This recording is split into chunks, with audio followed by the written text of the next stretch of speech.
నమస్తే, welcome to ATV. Telangana రాష్ట్రంలో ఉప ఎన్నిక మొదలు కాబోతుంది. జూబ్లీహిల్స్ ఎమ్మెల్యే మాగంటి గోపీనాథ్ మరణానంతరం ఇక్కడ ఉప ఎన్నిక అనివార్యమైంది. మరి ఈ ఉప ఎన్నికలో ఇటు కాంగ్రెస్ కానీ, బీజేపీ కానీ, అదేవిధంగా బీఆర్ఎస్ కానీ పోటాపోటీగా తలపడే పరిస్థితి కనపడతా ఉంది. సో ఇప్పుడు మనం బోరబండ ఏరియాలో ఉన్నాం. సో ఇక్కడ మరి ప్రజలు ఏమనుకుంటున్నారు, ఈసారి ఈ పార్టీకి పట్టం కట్టే అవకాశం ఉంది. ఎందుకంటే నెక్స్ట్ మంత్ ఎన్నికలు ఉండబోతున్నాయి కాబట్టి మరి ఇక్కడ ప్రజల నాడి ఏ విధంగా ఉందో ఒకసారి తెలుసుకునే ప్రయత్నం చేద్దాం. అన్న నమస్తే అన్న, ఏం పేరు అన్న మీ పేరు? నా పేరు హమీద్ అన్న, నాది బోరాబండ జూబ్లీహిల్స్ కాన్స్టిట్యుయెన్సీ. ఇక్కడ ప్రస్తుతం అయితే కాంగ్రెస్ వైపే ప్రజలు అంతా మొగ్గు చూపుతున్నారన్న. ఎందుకంటే ప్రభుత్వంలో ఉన్నది అదే పార్టీ కాబట్టి ఆ పార్టీ గెలుస్తేనే బాగుంటుంది. ఇంకొకటి ఏంటంటే నవీన్ అన్న, శ్రీశైలమ్మన, చిన్న శ్రీశైలమ్మన వాళ్ళకు జూబ్లీహిల్స్లో మంచి పట్టు ఉంది.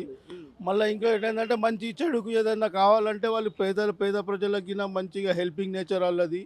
వాళ్ళ ఇప్పటి నుంచి కాదు, చాలా సంవత్సరాల నుంచి వాళ్ళు పొలిటికల్లో ఉన్నారు. మళ్ళీ వాళ్ళకి గరీబ్ వాళ్ళకి హెల్ప్ చేస్తారు. నవీన్ వాళ్ళ శ్రీశైలం అన్న కానీ, నవీన్ అన్న కానీ గరీబ్ వాళ్ళకి హెల్ప్ చేస్తారు. పేద బీద ప్రజల వాళ్ళకి హెల్ప్ చేస్తారు. కుల మత భేదం అనేది ఉండదు వాళ్ళ దగ్గర. ఏ మతస్థులు వెళ్ళినా వాళ్ళ దగ్గర పని జరుగుతుంది. వాళ్ళ ఏ పార్టీ, ఏ కులమా, ఏ మతం అది తర్వాత ఫస్ట్ పని కావాలి అని చూస్తారన్న వాళ్ళు. నవీన్ అన్న అంటే యూత్లో మంచి క్రేజ్ ఉంది. ఇంకొకటి ఏంటంటే స్టేట్లో ఉన్నది కాంగ్రెస్ ప్రభుత్వమే. ఏదైనా పనులు కావాలన్నా కాంగ్రెస్ ఎమ్మెల్యే ఉంటేనే ఏదైనా మంచి చెడు మంచి పనులు అయితే తొందరగా అవుతాయి. సో ఇప్పుడు నవీన్ అన్నకి అవకాశం వచ్చింది కాబట్టి నవీన్ అన్నను గెలిపించుకుంటే మీకు ఇంకా అడ్వాంటేజ్ ఉంటుందని మీరు అనుకుంటున్నారు? అదే సార్ అదే మళ్ళీ ఇంకేంటంటే లోకల్ జస్ట్ ఇట్లా కూతేస్తే బై హూలా అంటాడు. పీజేఆర్ తర్వాత బోరాబండలో మంచి పీజేఆర్ తర్వాత మాస్ లీడర్ అంటే నవీన్ అన్న. మరి ఇప్పుడు మాగంటి గోపీనాథ్ గారు 3 సార్లు చేశారు ఇక్కడ. మరి ఆయన చనిపోయాడు, వాళ్ళ మిస్సెస్కి ఇచ్చారు టికెట్ బీఆర్ఎస్ నుంచి. ఎట్లా సెంటిమెంట్ వర్కౌట్ అవుతుంది? సెంటిమెంట్ ఏం వర్క్లు కాదు, ఇప్పుడు సెంటిమెంట్ అయిపోయింది సార్.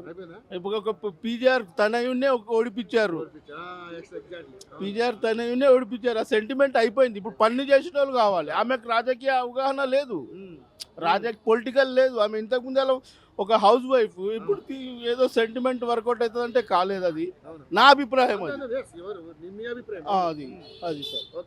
సో మరి బీఆర్ఎస్ గెలిపించుకుని మరి కాంగ్రెస్ మీద వ్యతిరేకత ఉంది, బీఆర్ఎస్ పక్కా గెలిపించుకుంటారు అంటున్నారు బీఆర్ఎస్. అది ఎవరి అభిప్రాయం వాళ్ళది. నేను నా అభిప్రాయం చెప్పాను. అది పోలింగ్ రోజు తెలుస్తుంది ఎవరది ఏం తెలియదు. మరి బీజేపీ పరిస్థితి ఏంటన్నా? ఈసారి జూబ్లీహిల్స్లో బీజేపీ ఈ రెండుటి నడుమనే ఉంటుంది. కాంగ్రెస్ టీఆర్ఎస్ ఉంటది. నామకి వస్తుంది. లంకల్ దీపక్ రెడ్డి చాలా సార్లు నుంచి పోటీ చేశారు సార్. ఏ రోజు అలా గెలిచారా? జూబ్లీహిల్స్ లో అయితే కాంగ్రెస్ లేకపోతే టీఆర్ఎస్. ఇది రెండే. ఎప్పటి నుంచో నవీన్కి అవకాశం ఉంది. 99% ఆ నవీన్ అన్నకి అవకాశం ఉంది. మీరు? నేను చెల్లెలా ఓటర్గా చెప్పొద్దు సార్. ఏ పార్టీ? లేదు, నాకు పార్టీతో సంబంధం లేదు. నేను ఒక ఎంప్లాయీని. నాకు ఏ పార్టీలతో సంబంధం లేదు అసలు. పార్టీ నా ఏ పార్టీ కార్యకర్తలకి ఇలా గాలేదు. అది కాంగ్రెస్ 99% అయితే అందరు అదే అనుకుంటున్నారు sir. Thank you so much.